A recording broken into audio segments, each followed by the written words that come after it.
বাইরেই হয়তোবা মেলামেশা করে। এজন্য আপনাকে তার আর দরকার হয় না। তো আপনি আপনার চাহিদা কিভাবে পূরণ করবেন? আপনি যদি চান তাহলে আমি আপনার সাথে রিলেশন করতে পারি। তখন আমি বলছি, তাহলে তুমি কি আমার সাথে রিলেশন করবা? তখন বলছে হ্যাঁ। তারপরে প্রতিদিনই আমার শাশুড়ি ঘুমায় গেলে, ননদ ঘুমায় গেলে ও রাত্রে রাত্রে আসতো।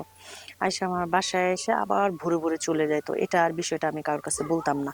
কারণ আমি গোপনেই রাখতাম। কারণ কি, যে ওরে আমি চাই, ও কেন আমাকে চায় না? এখন ও দেখি যে একটা রিলেশন অন্য মেয়ের সাথে করে, আর আমি নতুন কাল থেকেই আমাকে একটার পর একটা সমস্যা মানে আমাকে দেখাইতাছে। সে আমাকে কোনো সময় দেয় না। তাহলে আমি যে নতুন বউ, আমার যে একটা চাহিদা আছে, ওরকম কিছুই না। পরে একদিন দুই দিন ওই ছেলেটার সাথে আমি রিলেশন করতে করতে, ছেলেটা তো আর বিয়ে করে নাই, আমার সাথে এরকম রিলেশন করতে করতে একদিন আমি আমি দেখি যে আমি নাকি প্রেগনেন্ট হয়ে গেছি। এখন এই বিষয়টা তো আমি বাসায় জানাইতে পারতেছি না। এখন আমার শাশুড়ি হঠাৎ করে মাথা ঘুরনা দেওয়ার পরে ডাক্তার কাছে নিয়ে যায়, তখন আমি অজ্ঞান ছিলাম। পরে বলে যে আপনার আহ, নাতি হবে। তখন আমার শাশুড়ি বলে, আজকে প্রায় 6 মাস আমার ছেলে ঝগড়া করে আসে না, তাহলে সেক্ষেত্রে আমার বউর 3 মাসের বাচ্চা কিভাবে থাকে? হ্যাঁ, তো এটা নিয়ে জিনিসটা জানাজানি হয়।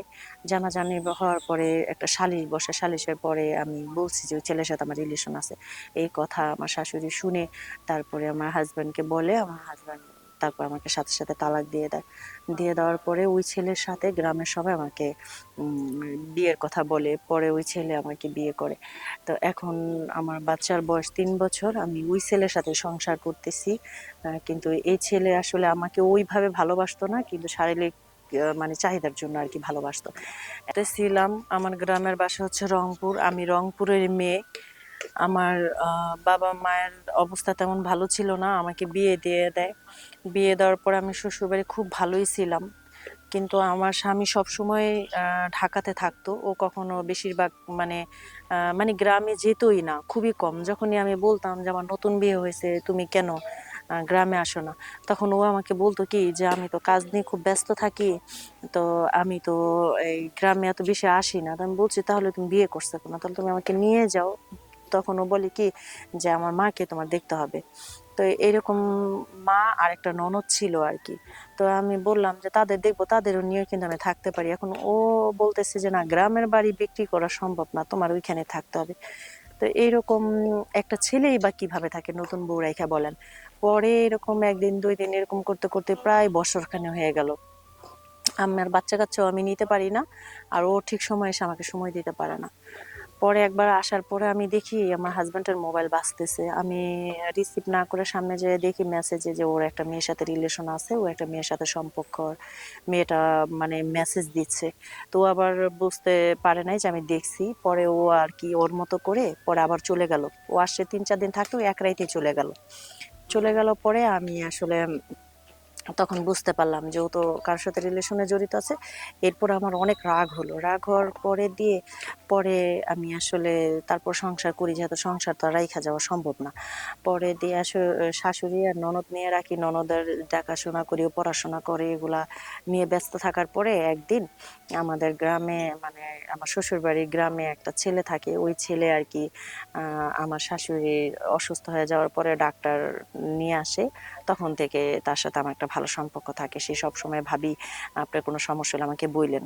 তো নাম্বার টাম্বার দিয়ে যাওয়ার পরে একদিন ওর সাথে আমি কথা বলি, মন খারাপের বিষয়টাও জানতে চায় কেন। তখন আমি ওর এসে বলার পরে ও রাত্রে আমার সাথে কথা বলে আমাকে বলে, শুনেন ভাবি, ভাই তো দেশে আসে না, মানে গ্রামে আসে না, ওনার একটা মেয়ের সাথে রিলেশন আছে, বাবা মা জোর করাতে আপনাকে বিয়ে করছে, কিন্তু আপনি এত সুন্দর একটা বউ, এরকম বউ রাইখা সে আসলে এখন বাইরেই হয়তো বা মেলামেশা করে। এই জন্য আপনাকে তার আর দরকার হয় না। তো আপনি আপনার চাহিদা কিভাবে পূরণ করবেন? আপনি যদি চান তাহলে আমি আপনার সাথে রিলেশন করতে পারি। তখন আমি বলছি, তাহলে তুমি কি আমার সাথে রিলেশন করবা? তখন বলছে হ্যাঁ। তারপরে প্রতিদিনই আমার শাশুড়ি ঘুমায় গেলে, ননদ ঘুমায় গেলে, ও রাত্রে রাত্রে আসতো। আইসা আমার বাসায় এসে আবার ভোরে ভোরে চলে যাইতো। এটা আর বিষয়টা আমি কারোর কাছে বলতাম না। কারণ আমি গোপনেই রাখতাম। কারণ কি, যে ওরে আমি চাই, ও কেন আমাকে চায় না? এখন ও দেখি যে একটা রিলেশন অন্য মেয়ের সাথে করে, আর আমি নতুন কাল থেকেই আমাকে একটার পর একটা সমস্যা মানে আমাকে দেখাইতাছে। সে আমাকে কোনো সময় দেয় না। তাহলে আমি যে নতুন বউ, আমার যে একটা চাহিদা আছে, ওরকম কিছুই না। পরে একদিন দুই দিন ওই ছেলেটার সাথে আমি রিলেশন করতে করতে, ছেলেটা তো আর বিয়ে করে নাই, আমার সাথে এরকম রিলেশন করতে করতে একদিন আমি আমি দেখি যে আমি নাকি প্রেগনেন্ট হয়ে গেছি। এখন এই বিষয়টা তো আমি বাসায় জানাইতে পারতেছি না। এখন আমার শাশুড়ি হঠাৎ করে মাথা ঘুরনা দেওয়ার পরে ডাক্তার কাছে নিয়ে যায়, তখন আমি অজ্ঞান ছিলাম। পরে বলে যে আপনার নাতি হবে। তখন আমার শাশুড়ি বলে আজকে প্রায় 6 মাস আমার ছেলে ঝগড়া করে আসে না, তাহলে সেক্ষেত্রে আমার বউর 3 মাসের বাচ্চা কিভাবে থাকে। হ্যাঁ, তো এটা নিয়ে জিনিসটা জানাজানি হয়। জানাজানি হওয়ার পরে একটা সালিশ বসে, সালিশের পরে আমি বলছি যে ওই ছেলের সাথে আমার রিলেশন আছে। এই কথা আমার শাশুড়ি শুনে তারপরে আমার হাজব্যান্ডকে বলে, আমার হাজব্যান্ড তারপর আমাকে সাথে সাথে তালাক দিয়ে দেয়। দিয়ে দেওয়ার পরে ওই ছেলের সাথে গ্রামের সবাই আমাকে বিয়ের কথা বলে, পরে ওই ছেলে আমাকে বিয়ে করে। তো এখন আমার বাচ্চার বয়স 3 বছর, আমি ওই ছেলের সাথে সংসার করতেছি। কিন্তু এই ছেলে আসলে আমাকে ওইভাবে ভালোবাসতো না, কিন্তু শারীরিক মানে চাহিদার জন্য আর কি ভালোবাসতো। এখন আমাকে ওইভাবে ভালোবাসেই না, কিন্তু কোনো রকম ভাবে আমি আছি, কারণ মান সম্মানের বিষয় নিয়ে এখন আমি ইচ্ছে করলে তারে সাইডে চলে যেতে পারি না। তাইলে এখন আমি কি করব বলেন।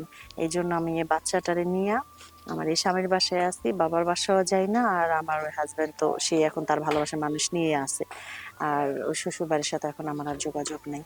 তাইলে আল্লাহ বলেন যে একটা স্বামী যদি নিজের ওয়াইফকে সময় না দেয়, তখনই একটা বউ কিন্তু বাহিরে যায়। আর বাহিরে যাওয়ার পরে তখন অপরাধটা হয়ে যায় বউর উপরে, যে বউ পরকীয়া করে বা শারীরিক চাহিদা মানুষের সাথেই করে।